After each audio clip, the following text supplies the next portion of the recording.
Yes, hello students. Due to some internet problem, I am unable to take the Zoom class. So I am going to uh, solve your questions through the video lecture. Okay, first question was the gaseous decomposition reaction. ये हम doubt पहले discuss कर चुके हैं, लेकिन विनीत ने इसे दोबारा पूछा है तो हम डिस्कस कर रहे हैं इसे।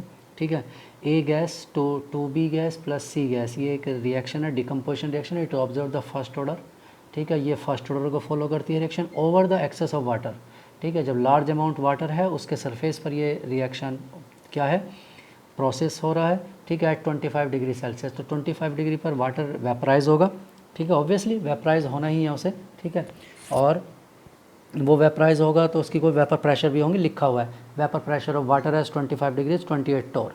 तो उसमें जब डिफरेंट टाइम पर फाइंड आउट करते हैं तो after 10 minute the total pressure of system is 188 torr including water, including vapor pressure of water, and after very long time means infinite time या after the completion of reaction it is 388 torr, ठीक, including the vapor pressure of water। तो K को find out करना in hours. तो हमने क्या किया, initially pressure P nought 0 at time 0, time T पर यानी 10 सेकेंड 10 मिनट पर हमने क्या लिया, P nought minus P dash, ये बनेगा 2P डैश, ये होगा P डैश, और इनफाइनाइट पर इट बिकेम 0, तो ये 2P नोट और ये P नोट हो जाएगा, P नोट। ठीक है, और टाइम टी की कंडीशन क्या है कि इन सब का प्रेशर, टोटल इन सब का प्रेशर किसके इक्वल है, इंक्लूडिंग वाटर, वाटर तो इंक्लूड रहेगा ही हर बार, इक्वल टू 188। ठीक है, यहाँ से हम क्या सॉल्व कर लेंगे, पी डैश सॉल्व कर लेंगे। ठीक, दूसरा एट इनफाइनाइट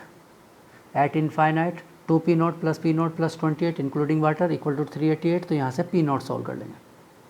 ठीक है, तो हमने जब ये सॉल्व किया है यहाँ पर तो K equal to 2.3 10 minute log P nought by 10 minute को हमने यहाँ पर आवर्स में कन्वर्ट कर दिया, P nought upon P nought minus P dash, यही होता है at time 0 and at time T। तो टाइम 0 P नोट की वैल्यू जब सॉल्व किया यहाँ से तो ये आया 120, और जब इसकी वैल्यू को सॉल्व किया तो P डैश को, तो आंसर आया 20। तो ये सॉल्व करने के बाद यहाँ पर हमने लिखा, अब हम K को सॉल्व कर लेंगे। ठीक, आंसर आवर्स पर आवर्स में आंसर आ जाएगा।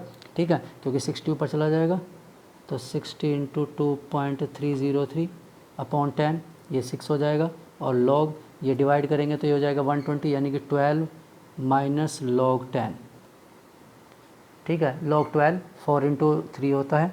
ठीक है, लॉग 4 इंटू 3, तो लॉग 4 प्लस 4 लॉग 3, लॉग 4 की वैल्यू लिख लेना, लॉग 3 की वैल्यू लिख लेना, और उसका सम में से लॉग 10 की वैल्यू 1 को माइनस कर देना, रिजल्ट आ जाएगा K का।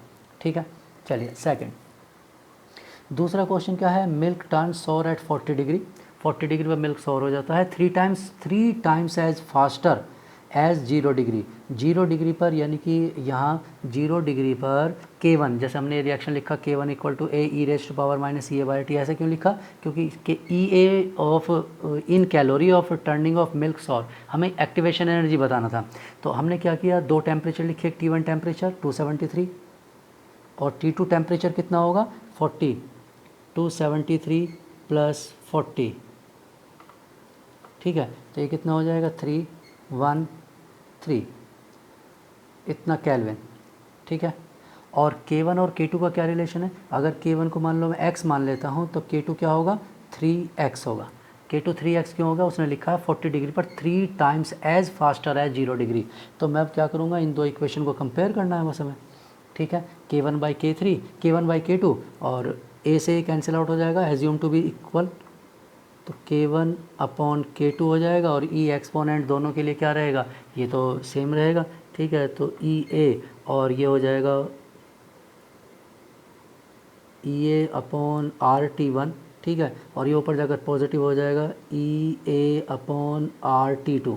ठीक, और उसके बाद आपको करना क्या है, वैल्यूज़ पुट करनी है, पहले इसे एक्सपोनेंट में ही रहने दो, ln की टर्म्स में कन्वर्ट कर लो, उसके बाद फिर इसे किस में कन्वर्ट, ये तो कॉमन हो जाएगा, EA बाई R तो कॉमन हो जाएगा, तो 1/T1 1/T2 हो जाएगा। ठीक है, तो ये हो जाएगा, अगर पहले ln इसकी एक्सपोनेंट की फॉर्म में लिखना है तो K1 upon K2 e raise to power. ठीक है, और हमने क्या किया, ये तो नेगेटिव है तो हमने EA अपॉन R कॉमन ले लिया, EA बाई R को कॉमन लेंगे तो ये 1/T1 नेगेटिव होगा, तो 1/T2 माइनस 1/T1।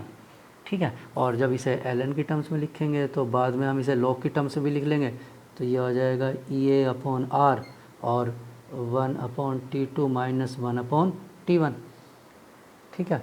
और इसे 10 बेस में कन्वर्ट कर लेना, ठीक।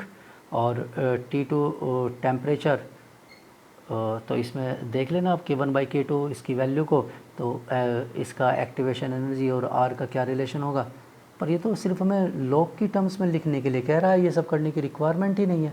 उसने केवल लॉग की टर्म्स में लिखने के लिए कहा है, तो लॉग की टर्म्स में लिख लेते हैं, ठीक। तो यहाँ से इनमें से ऑप्शंस देख लेना, उतना सोल्व करने के लिए लिखा ही नहीं है, बस इसे 10 बेस में कन्वर्ट कर लो, इसे x लिख दो, इसे 3x लिख दो, ठीक है। और इसे 2.303 R लिख दो, R की वैल्यू, हाँ R की वैल्यू 2 पुट कर लेंगे, ठीक है। तो यहाँ पर हम इसे log 10 की बेस में कन्वर्ट कर लेते हैं, K1/K2, और ये हो जाएगा EA/2.303 R 1/T2 minus 1/T1, ठीक है। और इसके बाद अब आप इसकी वैल्यू को, R की वैल्यू को 2 पुट कर देना, K1 K2 की वैल्यू हमारे पास है, तो एक्टिवेशन एनर्जी का इनमें से क्या फॉर्म होगा वो सॉल्व कर लीजिए कि इनमें से कौन सी फॉर्म बनेगी उसकी, ठीक है।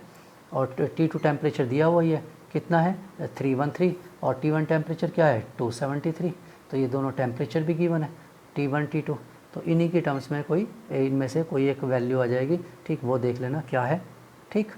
चलिए नेक्स्ट, इसके बाद अगला क्वेश्चन क्या है, the esterification of acetic anhydride by the ethyl alcohol, यानी एस्टर को इथाइल एल्कोहल के साथ रिएक्ट किया, ठीक है।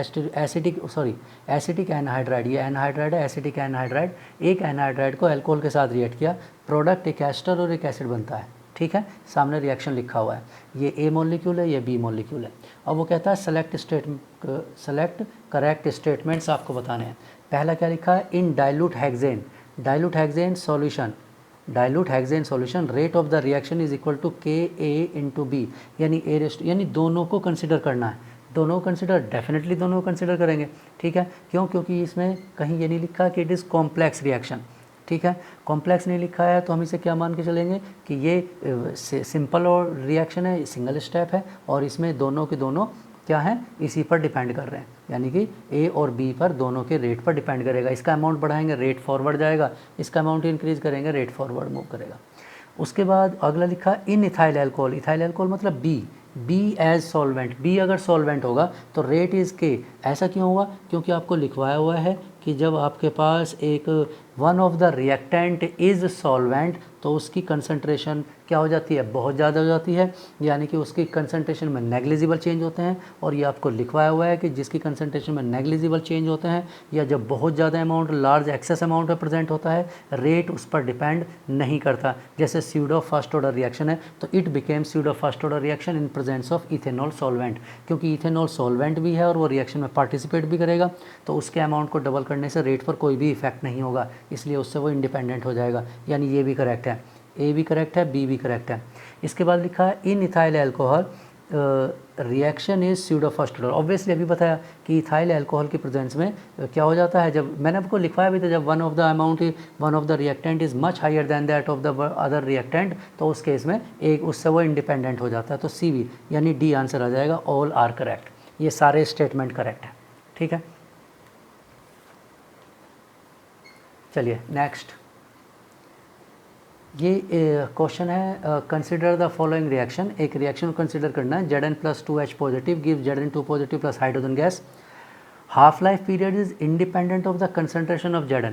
हाफ लाइफ इंडिपेंडेंट है, हाफ लाइफ किसका इंडिपेंडेंट होता है, हाफ लाइफ का फॉर्मूला ये होता है, ठीक है, t half inversely proportional to the initial concentration power n-1, ठीक है। अब अगर कोई n की वैल्यू अगर 1 होगी, ऑर्डर 1 होगा तो 1 - 1 0 हो जाएगा, तो टी हाफ इससे इंडिपेंडेंट, यानी जेड, यही वो हमने लिखा, rate is directly proportional to Z raise to power 1, यानी रेट Zn की 1 पावर पर यानी फर्स्ट ऑर्डर पर डिपेंड कर रहा है। क्यों, क्योंकि half life is independent of the concentration of Zn, यानी अगर मैं Zn यहाँ पर लिखूंगा तो हाफ लाइफ और फर्स्ट ऑर्डर होगा तो हाफ लाइफ उससे रिलेटेड नहीं होगा। एट कॉन्स्टेंट pH, यानी H+ को चेंज नहीं कर रहे हैं, यानी एक को कॉन्स्टेंट रखा और दूसरे के रेस्पेक्ट में सॉल्व कर लिया।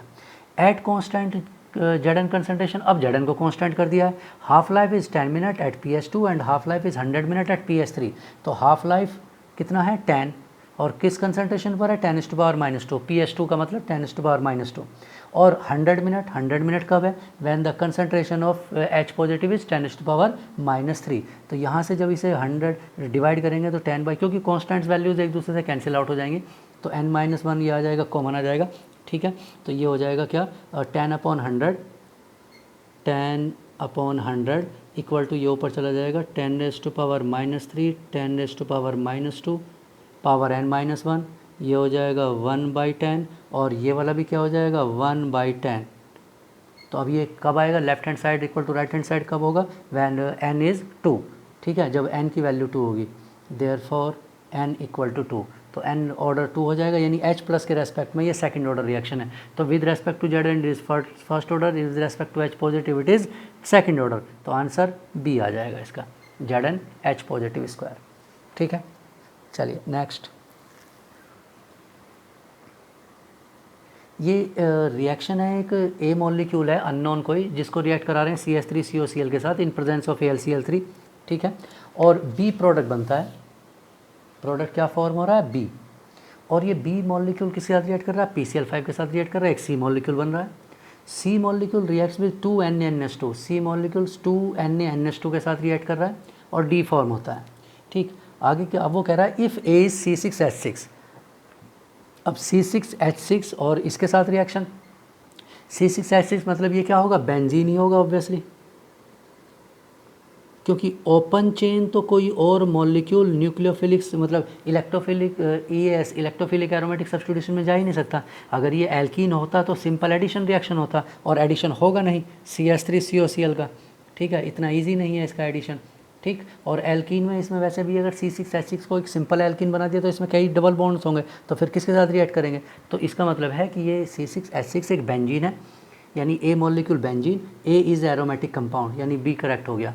और इसको रिएक्ट कराते हैं ये ए मॉलिक्यूल, ये रिएक्शन फ्रीडल क्राफ्ट एसाइलेशन है, फ्रीडल क्राफ्ट एसाइलेशन, ठीक है। और फ्रीडल क्राफ्ट एसाइलेशन में प्रोडक्ट क्या बनता है, प्रोडक्ट बनता है COCH3, ये है बी प्रोडक्ट, ठीक है। AlCl3 के साथ क्या होगा, Cl रिलीज़ हो जाएगा, जो बचेगा वो अटैच हो जाएगा एसाइल, ठीक है, कीटोन बन जाएगा। इसके बाद इसका रिएक्शन PCl5 के साथ है। अब ध्यान रखना, phosphorus is use to remove the oxygen, phosphorus is use to remove the oxygen, phosphorus यहाँ से ऑक्सीजन को रिमूव कर देगा, ठीक है। 3 Cl भी चले जाएंगे, POCl3 यहाँ से रिलीज़, 2 Cl जो बच जाएंगे वो अटैच हो जाएंगे किसके साथ, कार्बन के साथ, ठीक है। ये है सी मॉलिक्यूल। तो आपको ध्यान रखना है फॉस्फोरस और फॉस्फोरस कंपाउंड, रेड फॉस्फोरस और phosphorus compound PCl5 PCl3, these are use to remove the oxygen easily. Single bonded oxygen है तो मोर ईजिली, और अगर सिंगल बॉन्डेड नहीं है तो डबल बॉन्डेड भी रिलीज़ हो सकता है, और if both are present single bonded और डबल बॉन्डेड तो सिंगल बॉन्डेड रिलीज़ होगा, क्योंकि वो ईजियर होता है। तो सिंगल बॉन्डेड रिलीज़ होगा ऑक्सीजन, उसके रिप्लेस पर हेलोजन आ जाएगा, जो भी होगा। यहाँ डबल बॉन्डेड था इसलिए 2 हेलोजन आ गए। अब इसके बाद जो रिएक्शन है वो है 2NaNH2 के साथ, ये डिहाइड्रो हेलोजिनेशन करता है NaNH2, यहाँ से हाइड्रोजन रिलीज़ होगा और यहाँ से Cl रिलीज़ होंगे, तो 2 Cl और 2 हाइड्रोजन यहाँ से, क्योंकि 2 टाइम रिएक्शन करना है, तो ये आ जाएगा C ट्रिपल बॉन्ड CH। इसका मतलब है कि D, ये D molecule is a terminal alkyne, terminal पर एल्काइन, और D 6 कार्बन एटम प्लस 2 यानी 8, 6 + 2 8, यानी मतलब ऑल आर करेक्ट स्टेटमेंट, सारे स्टेटमेंट करेक्ट हैं इसके, ठीक है। तो जहाँ पर C6H6 या इस टाइप का मॉलिक्यूल है, मतलब मॉलिकुलर फार्मूला है, तो समझिए बेंजीन ही होगा या उसका डेरिवेटिव होगा, ठीक। क्योंकि इतने कार्बन ओपन चेन में बहुत ज़्यादा क्या होंगे, अनसैचुरेटेड होंगे, और उनका एडिशन रिएक्शन होगा, वो अनस्टेबल कंपाउंड होगा, इसलिए सब्स्टिट्यूशन तो करेगा ही नहीं, ठीक। चलिए नेक्स्ट, अगला क्वेश्चन, विच एल्कीन, ये 4 एल्कीन बने हुए हैं, ठीक है, डॉटेड और डार्क मार्क, वेज लाइन और डैश लाइन, दोनों टाइप की लाइन यहाँ पे बनी हुई है, और विल गिव ओनली, ध्यान से देख लेना, इसने कहा है मिक्स नहीं, ओनली ऑप्टिकल एक्टिव प्रोडक्ट, केवल ऐसा रिएक्शन एल्कीन बताना है जो प्रोडक्ट अपॉन कैटालिटिक हाइड्रोजनेशन, यानी hydrogen in presence of palladium के साथ रिएक्शन करेगा, इसका सिन एडिशन होता है, ये आपको बताया था। तो सिन एडिशन के थ्रू जब हाइड्रोजन अटैच होगा तो इनमें से कौन ओनली ऑप्टिकल एक्टिव बनाएगा, तो 1 बाय 1 हम देख लेते हैं। जैसे मान लो मैं इसका रिएक्शन कराता हूँ हाइड्रोजन पैलेडियम के साथ, तो हाइड्रोजन इसमें दोनों तरफ सेम साइड अटैच होगा। अब वो सेम साइड की अगर मैं बात करता हूँ तो सेम साइड कुछ भी हो सकता है, जैसे सेम साइड डार्क यानी टूवर्ड्स ऑब्जर्वर हो सकता है। तो अगर ये टूवर्ड्स ऑब्जर्वर है तो मिथाइल क्या होगा, अवे फ्रॉम ऑब्जर्वर होगा। प्लस ऐसा भी तो हो सकता है कि ये हाइड्रोजन अवे फ्रॉम ऑब्जर्वर हो, दोनों रहने तो सेम साइड है ना, और जो अगर ये अवे फ्रॉम ऑब्जर्वर है तो ये मिथाइल टूवर्ड्स ऑब्जर्वर होगा। ठीक है, देखिए इसमें दोनों मिथाइल कहाँ है, एक दूसरे के सेम साइड है यानी कि प्लेन ऑफ सिमेट्री। ये तो इनएक्टिव है और ये क्या बन रहा है, एक्टिव। तो ये एक्टिव और ये इनएक्टिव, यानी दोनों बने, एक इनएक्टिव और एक एक्टिव, क्योंकि इसमें प्लेन ऑफ सिमेट्री है। तो एक्टिव और इनएक्टिव बने, लेकिन उसने क्या कहा क्वेश्चन में, ओनली ऑप्टिकल एक्टिव बनना चाहिए, तो ए आंसर नहीं है। चलिए अब बी को देखते हैं। बी का भी सेम रिएक्शन किया, फिर वही होगा, hydrogen same side, same side कोई भी ले सकते हैं, कोई भी, जैसे हमने ये ले लिया, तो इस पर कोई इफेक्ट नहीं पड़ेगा मिथाइल पर, इस पर भी कोई इफेक्ट नहीं होगा, यानी कि ये एक्टिव है, ट्रांस है। ट्रांस में ऑप्टिकल नेचर होता है, जैसा भी लिखा था ट्रांस, ट्रांस स्ट्रक्चर में ऑप्टिकल नेचर होता है। क्यों, क्योंकि उसमें प्लेन ऑफ सिमेट्री नहीं होता, तो ये ऑप्टिकल एक्टिव है। अब इसमें दूसरा कोई बनेगा ही नहीं। दूसरा क्यों नहीं बनेगा, क्योंकि अगर मैं दोनों को एच को सेम साइड भी, ये सर टुवर्ड्स ऑब्जर्वर लिखा, तो अवे फ्रॉम ऑब्जर्वर भी तो दो हाइड्रोजन है, अवे फ्रॉम ऑब्जर्वर भी दो हाइड्रोजन है, तो कोई सा भी हाइड्रोजन अवे हो जाए, कोई सा भी टुवर्ड्स ऑब्जर्वर हो जाए, कोई भी अवे हो, कोई इफेक्ट ही नहीं पड़ता, क्योंकि ऑप्टिकल नेचर ये तो डिसाइड नहीं करना, ऑप्टिकल नेचर इसे डिसाइड करना है, और इस पर कोई इफेक्ट नहीं होगा, यानी केवल यही ऑप्टिकल एक्टिव प्रोडक्ट बनाएगा अगर सिंगल चॉइस है। तो सिंगल चॉइस है तो सिर्फ ये, और अगर आप कहें कि नहीं सर हमें तो मल्टीपल चॉइस में क्वेश्चन आ गया है, तो हम सी को भी सॉल्व कर लेते हैं और डी को भी सॉल्व कर लेते हैं। जब सी को सॉल्व करेंगे तो अभी ये कुछ भी डिसाइडेड नहीं है, यानी मिथाइल ग्रुप डिसाइडेड नहीं है, तो यहाँ भी दो टाइप के प्रोडक्ट बन सकते हैं, यानी दोनों मिथाइल क्या हो सकते हैं, सेम साइड हो सकते हैं, और दोनों हाइड्रोजन सेम साइड। ठीक है, इस तरह का बन सकता है। यानी ये तो हो गया क्या, ऑप्टिकल इनएक्टिव, इनएक्टिव है तो इनएक्टिव, और बनना चाहिए था एक्टिव, और दूसरा ये वाला बनेगा, ये भी इनएक्टिव होगा, जैसे ये और ये दोनों मिथाइल। ठीक है, और हाइड्रोजन हमने सेम साइड अटैच कर दिए, तब भी इनएक्टिव है, तो दोनों ही इनएक्टिव बन रहे हैं। ठीक है, कोई भी, तो इसलिए प्लस लिखने की रिक्वायरमेंट ही नहीं है, तो एक ही कंपाउंड है, और तो दोनों में से कोई भी बने इनएक्टिव है, हमें चाहिए एक्टिव। अब ऐसे ही इसे सॉल्व कर लेते हैं। इसमें भी ये वाली सिचुएशन एग्जैक्टली लाइक ए के जैसी सिचुएशन है, it is like A option, ये ए के जैसा है, जैसा आपने ए में किया वैसे यहाँ भी होगा, तो यानी कि ये सिंगल चॉइस ही है। मल्टीपल में भी होता तो आंसर बी ही आता। तो इस तरह से ऑप्टिकल एक्टिव कौन बनाएगा कौन नहीं बनाएगा, कौन दो टाइप के, तो आपको ये याद रखना है कि वो सिन एडिशन होता है या एंटी एडिशन होता है। ठीक है, चलिए नेक्स्ट। ये 3 मॉलिक्यूल लिखे हुए हैं, एक तीनों ही बेंजोइक एसिड है, तीनों में COOH ग्रुप है, बेंजीन है, यानी वो डिसाइड नहीं करेगा। मोस्ट एसिडिक हमें बताना है। इसकी ऑर्थो पर CH3 है, यहाँ पर ये आइसोप्रोपाइल है, यहाँ पर ये टर्शरी ब्यूटाइल है। अब इसमें तीनों में ही ऑर्थो इफेक्ट है, ऑल 3 हैव ऑर्थो इफेक्ट, तो इसका मतलब ऑर्थो इफेक्ट आंसर नहीं आ सकता। ऑर्थो इफेक्ट से आप इसे COOH से आंसर डिसाइड नहीं कर सकते, वो तीनों में है। आप बेंजीनिंग से डिसाइड नहीं कर सकते, वो भी तीनों में है। तो फिर आंसर कौन डिसाइड करेगा, पावरफुल यानी स्टेरिक हिंड्रेंस। आपको बताया था कि जब ऑर्थो इफेक्ट होता है तो ये रिंग से प्लेन से बाहर चला जाता है, यानी रेजोनेंस में इन्वॉल्व नहीं होता है। तो यहाँ इस केस में सबसे बड़ा ग्रुप है, हिंडर्ड ग्रुप है, तो due to higher steric hindrance COOH is 100% unable to take part in resonance. इसमें हो सकता है 99% unable to take part in resonance, इसमें हो सकता है 98% या 95% take part unable to take part in resonance. मतलब हो सकता है कि 95% ये इसका चांस है कि रेजोनेंस में पार्टिसिपेट नहीं करेगा रिंग के साथ, लेकिन इसका चांस क्या होगा इसके रेस्पेक्ट में 100%, कोई चांस नहीं। तो इसका मतलब है इसमें चांसेस ज़्यादा हैं पार्टिसिपेट नहीं करने के, इसलिए ये ज़्यादा एसिडिक होगा। ठीक है, तो ऑर्थो इफेक्ट में भी with increase in steric hindrance acidic nature increases. ठीक, नेक्स्ट अगला क्वेश्चन क्या है, ये फिर से काइनेटिक्स का क्वेश्चन है। The percentage yield of ammonia as a function of time in the reaction. ठीक है, ammonia, percentage yield of ammonia as a function of time. ठीक है, फंक्शन ऑफ टाइम है अमोनिया का परसेंटेज। इक्वेशन लिखी है N2+3H2 reversible to NH3, reversible ध्यान रखना, रिवर्सिबल टू NH3 गैस, और इसका डेल्टा H है less than 0। Less than 0 means exothermic. और at time T M at pressure P and T1 temperature, ये P प्रेशर है और T1 टेम्परेचर है इस गिवन बिलो। ठीक है, क्या ग्राफ बना हुआ है मैं आपको दिखा देता हूँ, ये ग्राफ बना हुआ है। ठीक, तो ये इस क्वेश्चन का दूसरा पार्ट है। तो P और T1 पर प्रेशर P और T1 टेम्परेचर पर ये ग्राफ है, परसेंटेज यील्ड ऑफ अमोनिया,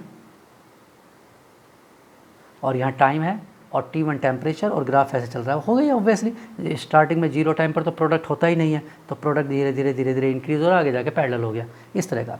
अब वो कहता है if this reaction is conducted at pressure P and temperature T2, यानी हमने टेम्परेचर क्या किया, इंक्रीज़ कर दिया है, with T2 is greater than T1, यानी T2 is higher than T1 temperature, higher temperature, the percentage yield of ammonia as a function of time. अब ammonia का परसेंटेज टाइम के साथ, ठीक है, टाइम के साथ कैसा ग्राफ होगा उसका। ठीक, देखिए ये 4 ग्राफ बने हुए हैं। ठीक है, पहला graph percentage yield of ammonia time T1 line नीचे है। ठीक है, और T2 की लाइन ये ऊपर है। ऐसे यहाँ पर T1 लाइन नीचे है इनिशियली, T2 थोड़ा ऊपर है, और कुछ टाइम बाद T1 ऊपर है और T2 नीचे है। इसके बाद यहाँ T1 लाइन ऊपर है, T1 टेम्परेचर वाली लाइन, और T2 टेम्परेचर वाली लाइन नीचे है। ठीक है, कम बना मतलब, और इसमें और रिवर्स है, T2 टेम्परेचर हायर वैल्यू और T1। अब देखिए टेम्परेचर इंक्रीज़ हुआ, देखो अब हम इस रिएक्शन पर आ जाते हैं। ये रिएक्शन है, ये जब स्टार्ट होगी 0 टाइम का मतलब N2 और H2 होंगे।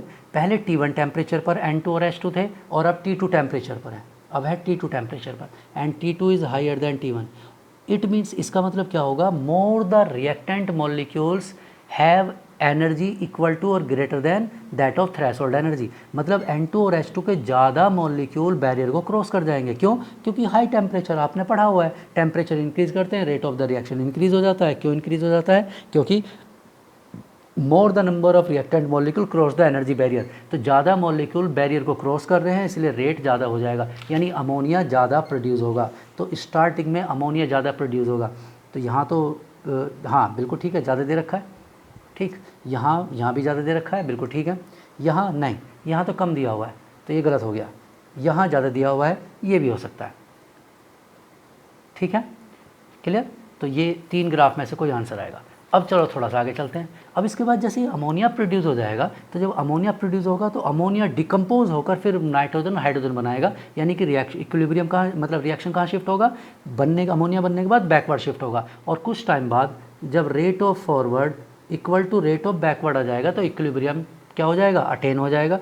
और जब इक्विलिब्रियम अटेन होगा और टेम्परेचर आपने हाई रखा हुआ है, ठीक है, तो इक्विलिब्रियम वाली कंडीशंस में T1 टेम्परेचर पर अमोनिया ज़्यादा बनेगा, और इक्विलिब्रियम वाली कंडीशंस पर आने पर T2 टेम्परेचर पर अमोनिया कम हो जाएगा। यानी इनिशियली तो ज़्यादा बनेगा T2 टेम्परेचर पर, लेकिन इक्विलिब्रियम वाली कंडीशंस पर क्या हो जाएगा, टेम्परेचर T2 पर वो कम बनेगा। ऐसा क्यों? Because the reaction is exothermic, और एक्सोथर्मिक रिएक्शन का टेम्परेचर इंक्रीज करने से क्या होता है, इक्विलिब्रियम शिफ्ट्स इन बैकवर्ड डायरेक्शन में शिफ्ट होता है। इसका मतलब है कि इस इक्विलिब्रियम पॉइंट पर आने के बाद अमोनिया का यील्ड लेस हो जाएगा फॉर T2 टेम्परेचर। इसका मतलब आगे जाके ग्राफ क्या होना चाहिए, डिक्रीज़ होना चाहिए। तो यहाँ तो डिक्रीज़ नहीं हुआ, यहाँ तो जाकर दोनों बराबर हो गए, नहीं, यहाँ तो इंक्रीज़ ही चल रहा है। लेकिन इस वाले ग्राफ में एक पॉइंट के बाद वो वैल्यू क्या हो गई है, डिक्रीज़ हो गई है, यानी एक पर्टिकुलर टाइम के बाद, और ये पर्टिकुलर टाइम कौन सा होगा, इक्विलिब्रियम अटेन होने के बाद वाला टाइम है। ठीक है, उसके बाद ये T2 का अमाउंट कम रहेगा, T1 का अमाउंट ज़्यादा होगा, यानी आंसर बी। ठीक है, क्लियर? चलिए नेक्स्ट।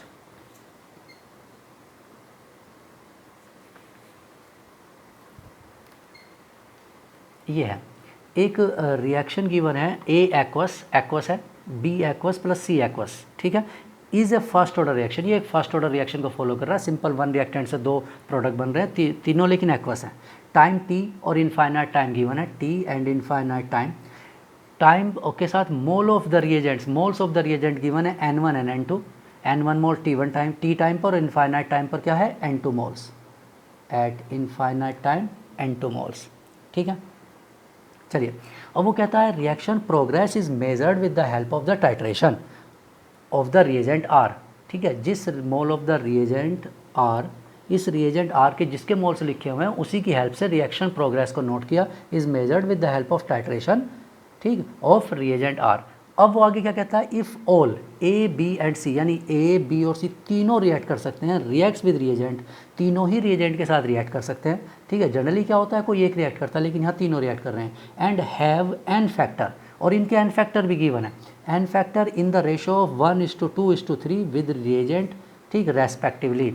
यानी ए के लिए एक एन फैक्टर, बी के लिए 2 एन फैक्टर, सी के लिए 3। यार रेशो ये x है तो ये 2x है और ये क्या है 3x है। अगर x की टर्म्स में लिखना है, वैसे 1 2 3 भी लिखो, कोई इफेक्ट ही नहीं पड़ता उसमें, क्योंकि x तो फाइनली क्या हो जाएगा, कैंसिल आउट हो जाना है। ठीक है, तो find out the k in terms of time, in terms of time बताना है, टाइम जो लिखा हुआ t, और n1 and n2, n1 and n2 की टर्म्स से बताना है। ठीक, तो मैंने आपको बताया था कि ये इस टाइप के क्वेश्चंस को हम टाइट्रेशन के थ्रू, मैंने आपको एग्जाम्पल शायद एन फैक्टर वाला भी बताया था। ठीक है, कि नंबर ऑफ ग्राम इक्विवेलेंट हम इक्वल कर लेंगे। ठीक, अब इसे मान लेते हैं ए मोल्स मान लेते हैं इसके इनिशियली, इसके 0 मोल्स टाइम 0। अब ये ए माइनस एक्स मोल्स हो जाएंगे टाइम टी पर, ये एक्स होगा, ये एक्स होगा at time t. Infinite time पर इट बिकेम 0, इनफाइनाइट टाइम पर ये क्या हो जाएगा, 0 हो जाएगा, और ये क्या बन जाएगा, ये ए, और ये भी ए हो जाएगा एट टाइम इनफाइनाइट। ठीक है, क्लियर। अब हम चलते हैं अपनी इक्वेशन के according, at time t, time t. ठीक है, टाइम टी पर क्या कंडीशन है, number of gram equivalent of reagent equal to number of gram equivalent of A plus number of gram equivalent of B plus number of gram equivalent of C। ऐसा क्यों, क्योंकि A B C तीनों ही क्या हैं, reagent के साथ react कर रहे हैं, तो तीनों के ग्राम इक्विवेलेंट का सम इसके इक्वल होगा। ठीक है, चलिए,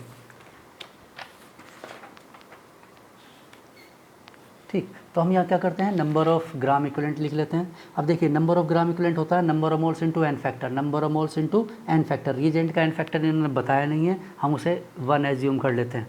ठीक है, रिएजेंट का एन फैक्टर गिवन नहीं है, इसलिए उसे 1 एज्यूम किया जाएगा, और कोई अल्टरनेट नहीं है हमारे पास। ठीक है, और अगर उसे कुछ और एज्यूम करते हैं तो फिर वो बाद में फाइनली क्या होगा, कैंसिल आउट हो जाएगा। ठीक है, इसलिए कोई बेनिफिट नहीं है। हम नंबर ऑफ मोल्स कितने हैं रिएजेंट के, n1, टी टाइम पर n1 मोल्स है into N factor 1।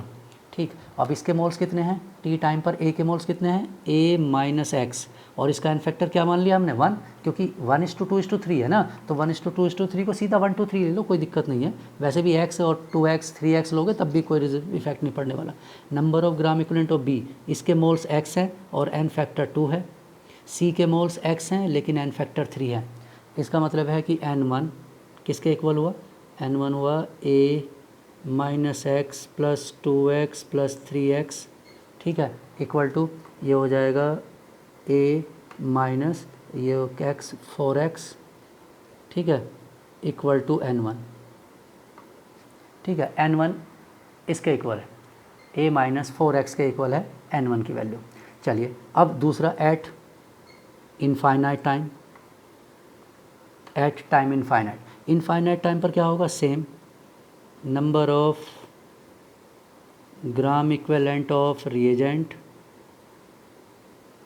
Equal to number of gram equivalent of A that of B, मैं शॉर्ट में लिख रहा हूँ, that of B plus that of C। ठीक है, तीनों।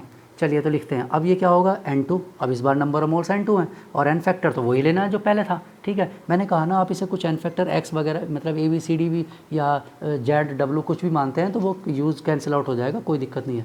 इसके ग्राम इक्विवेलेंट 0, अब इसके 0 क्यों, क्योंकि इनफाइनाइट टाइम पर ये तो है ही नहीं, A तो है ही नहीं, तो रिएक्शन होगा ही नहीं। अब B के नंबर ऑफ मोल्स कितने हैं, A, और एन फैक्टर तो वही रहेगा 2, प्लस C के मोल्स कितने हैं, A, इसके मोल्स भी A हैं, मल्टीप्लाई बाय 3 एन फैक्टर, यानी ये हो जाएगा 5a इक्वल टू N2, तो a इक्वल टू N2/5।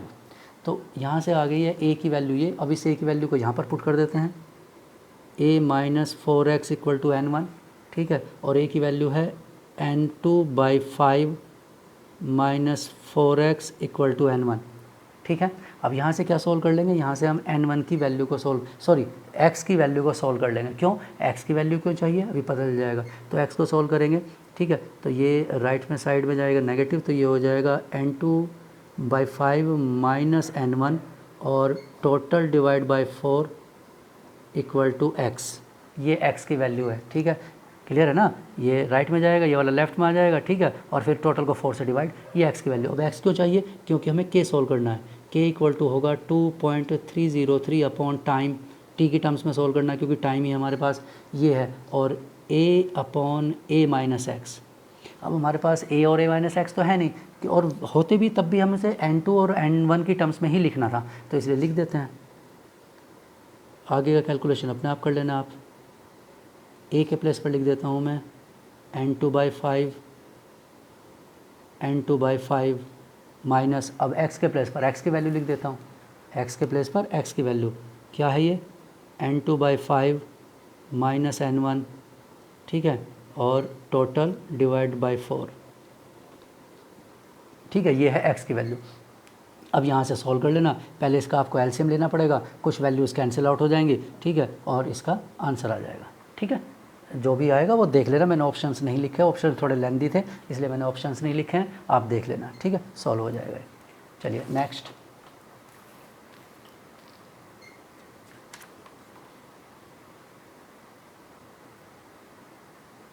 चलिए अगला क्वेश्चन ये भी केमिकल काइनेटिक्स का है, ये पैरेलल ऑर्डर फर्स्ट रिएक्शन का है। एक gaseous compound A reacts by 3 independent first order process, जैसे दिखाया हुआ है, ए गैस से पैरेलल फर्स्ट ऑर्डर में K1 K2 K3 बनता है, K1 में B है, K2 में C, ठीक, और with the rate constant K1 की वैल्यू गिवन है, K1 2 × 10⁻⁻3, ठीक है, यूनिट सभी का सेकंड इनवर्स है। K2 की वैल्यू 3 × 10⁻⁻3 और K3 की वैल्यू 1.93 × 10⁻⁻3 और पर सेकंड तो है ही। अब वो आगे कहता है for the product B C D respectively if initially pure A was taken in a close container with pressure 8, यानी टेम्परेचर वॉल्यूम क्लोज कंटेनर है, वॉल्यूम फिक्स्ड है, टेम्परेचर वो कांस्टेंट है ही, तो pressure directly proportional to number of moles, यानी number of moles के place पर आप क्या लिख सकते हैं, टाइम 0, तो इसका प्रेशर 8 atm, ठीक है, और टाइम t, कोई टाइम होगा, कौन सा टाइम है वो, 100 सेकेंड, ठीक है, तो 100 सेकेंड पर ये क्या हो जाएगा, 8 माइनस पी डैश, ठीक है, 8 माइनस पी डैश हो जाएगा, ठीक। चलिए then the partial pressure of B, partial pressure of B बताना है इन atm, ठीक है, atm में बताना है आफ्टर 100 सेकेंड, ठीक है, कि पार्शियल प्रेशर बी कितना होगा। चलिए तो सॉल्व कर लेते हैं। अब